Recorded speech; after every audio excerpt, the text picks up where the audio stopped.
Now friends, this is one of the most important part, that what is grammar. So it's a very clearly written, grammar is the backbone of any language, not only backbone for English, but it is the backbone of every languages. So grammar is the backbone of language, and grammar denotes how to listen correctly, how to speak correctly, how to read correctly, and how to write correctly. The language has their four parts: listening, speaking, reading, and writing. So every language has their four parts only, and grammar corrects these all. So how to listen correctly, how to read correctly, and how to write correctly. Now friends, so it's written listening, speaking, reading, writing. So language has their four parts and you can correct with this all. So there are 5 parts of grammar. Grammar के कितने parts होते हैं? 5 parts होते हैं. Orthography, etymology, syntax, punctuation and prosody. So friends, now you'll have to understand what is the orthography, what is the etymology, what is the syntax, what is the punctuation. So what is the orthography? Orthography is about alphabets and letters. So there are 26 alphabets in English, is called orthography. Alphabets is what? Orthography. Second is what?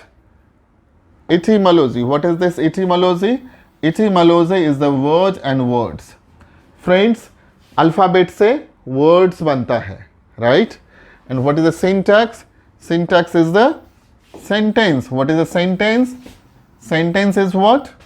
Combination of words. Words is what? Combination of alphabets. So you can consider alphabets as a bricks. जैसे हम घर बनाते हैं तो घर बनाने के लिए ईंट की जरूरत होती है, bricks. तो alphabets क्या है? bricks है. bricks से हम क्या बनाते हैं? words बनाते हैं. 2 4 5 alphabets को जोड़ के, और जब हम 2 4 5 10 words लगा देते हैं तो sentences हो जाता है. What is the punctuation? Punctuation is the sign of mark. Sign of mark है, इसको बोलते हैं चिन्ह विचार. Without sign of mark आप किसी भी sentence को आगे नहीं लिख सकते. And what is the prosody? Prosody is the stanza, paragraph sort of story. तो आप अच्छी तरह से समझिए, एक अल्फाबेट से क्या बनता है? वर्ड्स. वर्ड से क्या बनता है? सेंटेंस. सेंटेंस को कब तक आगे नहीं लिख सकते? जब तक हम साइन ऑफ मार्क नहीं लिखेंगे. और साइन ऑफ मार्क जैसे ही देते हैं तो एक स्टेंजा हो जाता है, पैराग्राफ हो जाता है. और जब ये 2 4 5 पैराग्राफ मिलके एक स्टोरी हो जाता है, 2 4 5 10 20 25 स्टोरी मिलके एक बुक्स हो जाता है. So this is the overall explanation of grammar. अब इसी के बेस पे अलग अलग है कि हम उसको किस तरह से समझते हैं. अगर आपको लगता है कि हमें समझने में कोई दिक्कतें आ रही हैं तो आप हमें कमेंट में लिख सकते हैं. हमारे डिस्क्रिप्शंस में इसके PDF दिए हुए हैं. और we are with the very good system of that is called the audio video system. So friends, मैं आज अपने बैक ऑफिस टीम को बोलता हूं कि इसमें आपको ये कोर्स अगर ज्वाइन करना है, जो कोर्स हमने आपके लिए अवेलेबल किया है उसका भी लिंक डिस्क्रिप्शन में दिया जाएगा, जिसके द्वारा आप एक कोर्स में भी ज्वाइन कर सकते हैं. ओके, सो नाउ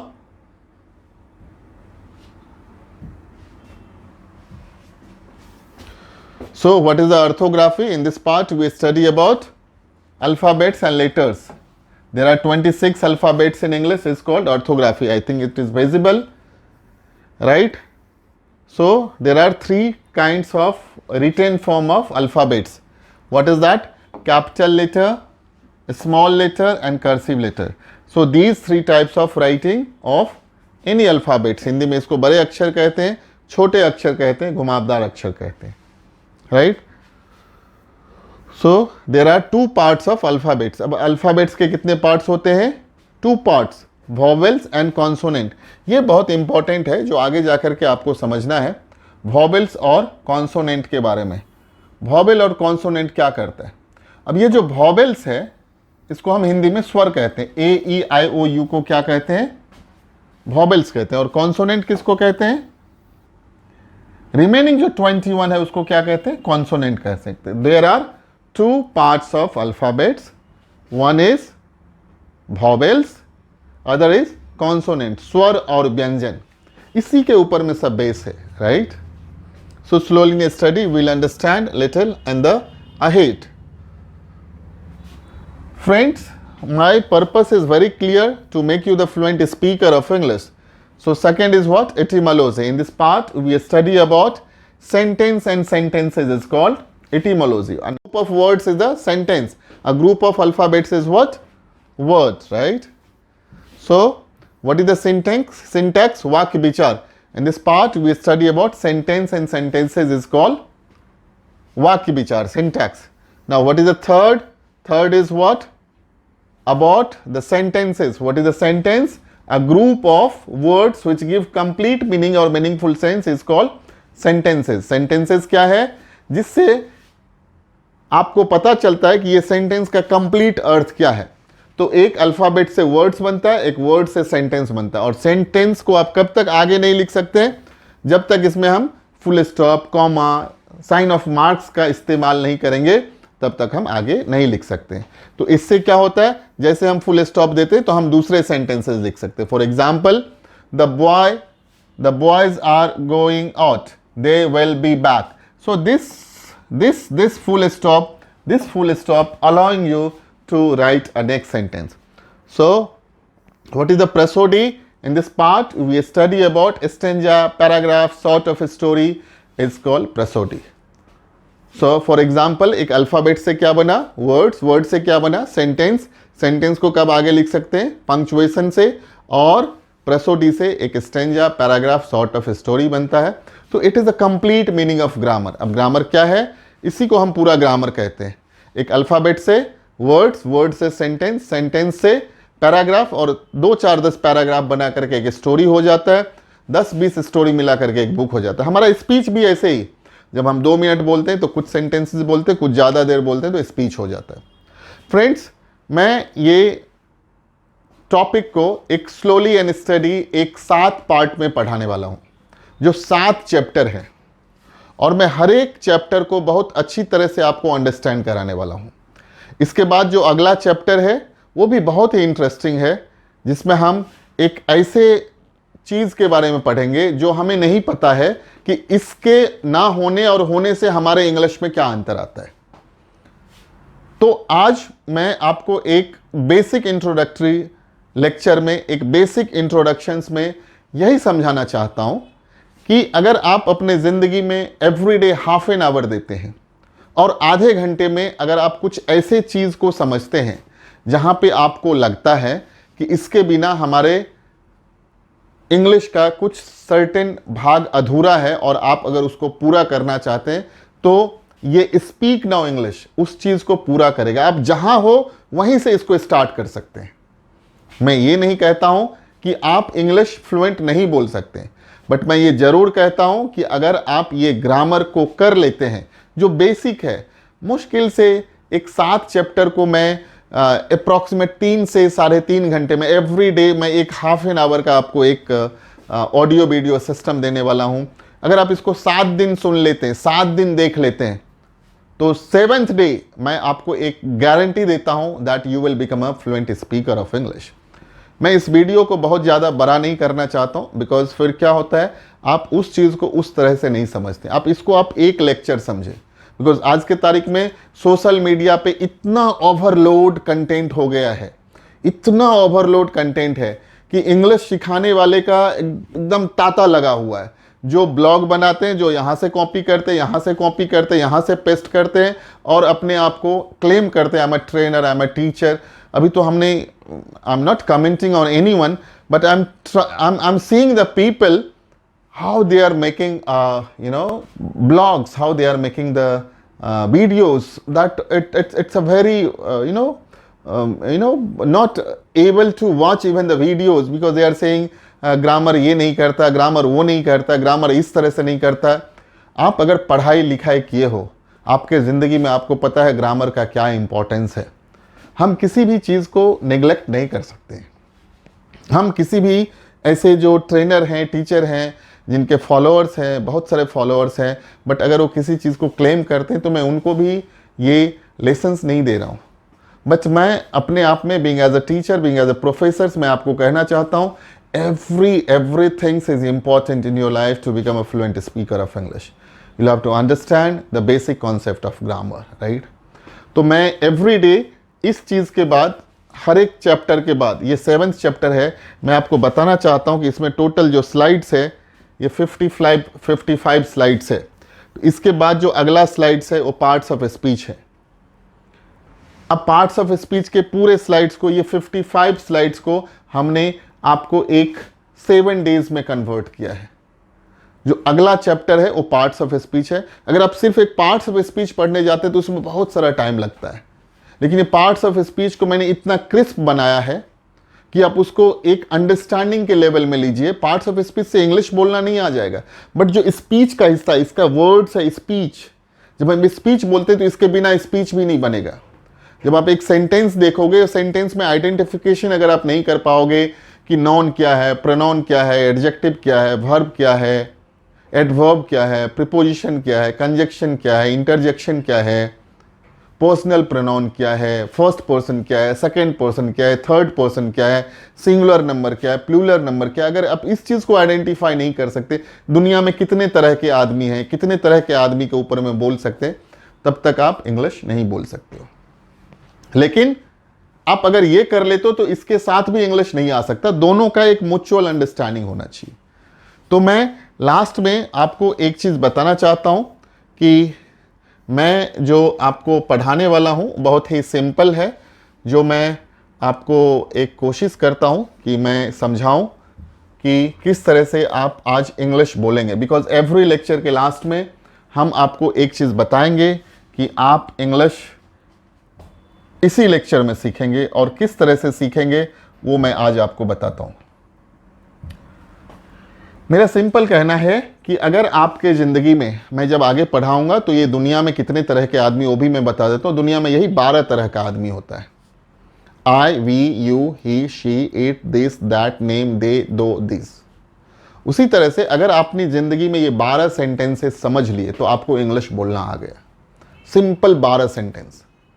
आज इस चीज़ का पूरा क्लैरिफिकेशन हो जाएगा क्या है ये 12 सेंटेंस। जो पहला, जो आज तक आपने सुनते आया है कि टेंस आपको टेंशन देता है, इसको हिंदी में हम काल कहते हैं। काल का अर्थ होता है जिसमें तीनों भाग का पता चले, जिसमें प्रेजेंट का भी पता चले,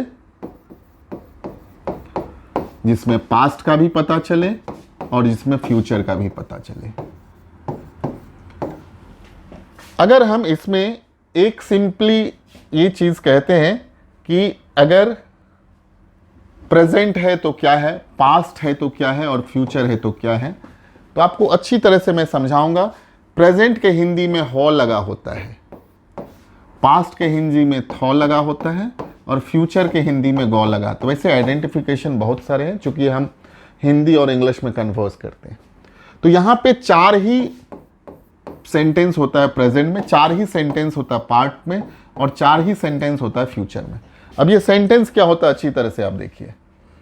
ये जो सेंटेंस होता है सिंपल है, आई गो टू मार्केट।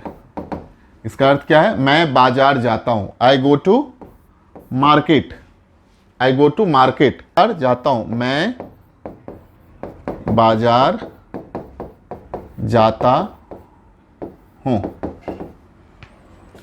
और जो दूसरा सेंटेंस है, I go to market, I am going to market. MKT is the symbol of market.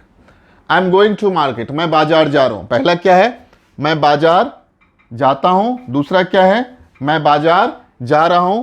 अब तीसरा क्या है, तीसरा है I have gone to market. तीसरा क्या है, मैं बाजार जा चुका हूं। तीसरा क्या है, मैं बाजार जा चुका हूं। आपको समझना है, मैं बाजार जा चुका हूं। पहला क्या है, मैं बाजार जाता हूं। दूसरा क्या है, मैं बाजार जा रहा हूं। तीसरा है, मैं बाजार जा चुका हूं। और चौथा क्या है माय डियर फ्रेंड, चौथा है मैं 2 घंटे से बाजार जा रहा हूं। Means I have been going to market for 2 hours. यानी इसका अर्थ क्या है, मैं 2 घंटे से बाजार जा रहा हूं। मीन्स क्या है, मैं बाजार जाता हूं, मैं बाजार जा रहा हूं, मैं बाजार जा चुका हूं और मैं बाजार 2 घंटे से जा रहा हूं। अब इसी तरह से मैं सिर्फ लिखता हूं, उससे आपको पता चल जाएगा। मैं आज पास्ट नहीं लिखता हूं, आज हम प्रेजेंट में हैं तो आज हम प्रेजेंट पढ़ते हैं, और जब हम अगले लेक्चर में रहेंगे तो मैं पास्ट का बताऊंगा, लेकिन आज मैं बता जाता हूं। पहला क्या होता है, मैं बाजार जाता था। दूसरा क्या होता है, मैं बाजार जा रहा था। तीसरा क्या होता है, मैं बाजार जा चुका था। और चौथा क्या होगा, मैं 2 घंटे से बाजार जा रहा था। Means I went to market, I was going to market, I had gone to market, I had been going to market for 2 hours। और मैं वीडियो के टाइम में बताऊंगा कि इसका भी डिस्क्रिप्शन दिया रहेगा आपको, आप इसको भी लोड कर सकते हैं। और फ्यूचर में क्या होगा आप अच्छी तरह समझिए। फ्यूचर क्या होता है, ब्राइट होता है फ्रेंड। तो फ्यूचर को हम व्हाइट से लिखते हैं, ब्राइट लिखते हैं। So what is a bright, first I shall go to market और I will go to market. आजकल हम शैल और विल को एक साथ यूज कर सकते हैं। जनरली शैल को हम फर्स्ट पर्सन के सिंगुलर नंबर में और प्लूरल नंबर में यूज करते हैं। आई और वी के साथ शैल यूज करते हैं। अगर आप चाहें तो आई और वी के साथ भी विल यूज कर सकते हैं। तो क्या होगा, I will go to market. दूसरा क्या होता है, I will be going to market. तीसरा क्या होता है, I will have gone to market. और चौथा क्या होता है, आई shall have gone to market for 2 hours। तो हम यहां पे shall भी लगा सकते हैं और will भी लगा सकते हैं। तो पहला क्या होगा, I shall go to market, I shall be going to market, I shall have gone to market, I shall have been going to market for 2 hours। अगर आप बोलना चाहते हैं तो ऐसे भी बोल सकते हैं, I will go to market, I will be going to market, I will have gone to market, I will have been going to market for 2 hours। पहला क्या है, मैं बाजार जाऊंगा, मैं बाजार जा रहा हूंगा, मैं बाजार जा चुका हूंगा, मैं 2 घंटे से बाजार जा रहा हूंगा। तो अगर आप ये यहां का 4 और यहां का 4 और यहां का 4 अगर आपने ये कर लिया, 4 × 3 ये 12, तो आप हो जाएंगे फ्री और आपके जिंदगी में ये जो टेंस का टेंशन है वो हमेशा के लिए खत्म हो जाएगा। मैं लास्ट में एक वर्ड्स कहना चाहता हूं आज कि टेंस और टाइम में बहुत अंतर है।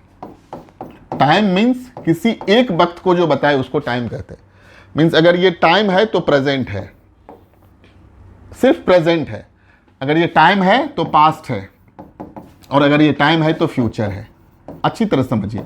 बट जब हम टेंस कहते हैं तो टेंस में तीनों का बोध हो जाता है, प्रेजेंट का भी होता है, फ्यूचर का भी होता है और पास्ट का भी होता है। Right friend? So today with these all things, I really wish you one of the best understanding of your career to become a fluent speaker of English. And I wish you all the best. Bye bye. Take care. And you should be fluent speaker of English. If you have anything, the link is given below for your PDF, for your course, for your whatever queries is there, you can contact with us. So I wish you all the best to become a fluent speaker of English. Thank you very much.